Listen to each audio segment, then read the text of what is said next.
I finally chose myself. For the longest time, I thought love meant endurance. I stayed in a relationship where I was constantly hurting, convincing myself that if I could just be a little better, he'd treat me right.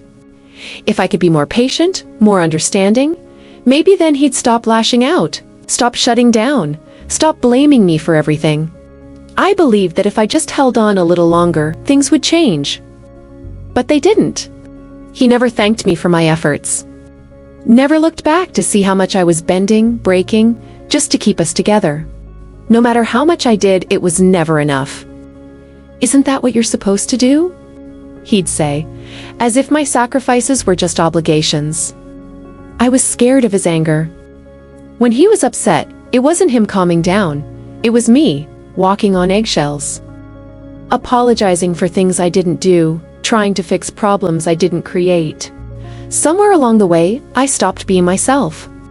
Even the smallest things, like making a phone call or sharing how I felt dangerous. I had to monitor my every move, every word, every emotion. I wasn't living my life anymore. I was surviving his.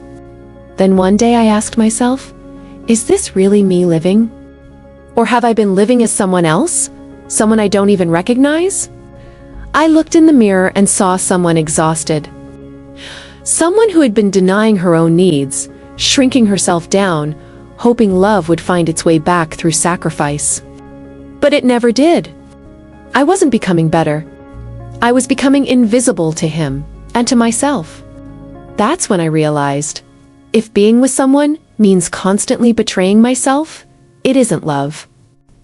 If I'm always the one giving, apologizing, changing, while he remains unchanged and ungrateful, then I'm not growing. I'm disappearing. And so I made the hardest choice of all. I chose to stop trying to fix what was never mine to fix. I chose to stop hoping he'd change. I chose to walk away, not because I didn't love him anymore, but because I needed to start loving myself. And in leaving, I discovered something powerful. The people we can't seem to let go of often come into our lives to teach us how to hold on to ourselves. Love isn't supposed to feel like a debt you can never repay. It's not supposed to make you smaller. Real love helps you grow. And if you're not growing, if you're just surviving, then it's time to wake up. Because the moment you do, you'll find that the strongest version of yourself was just waiting for permission to begin. Subscribe and hit the notification bell so you don't miss what's coming next. Share it, because some stories are meant to be discovered together. And stay curious. I'll see you in the next chapter.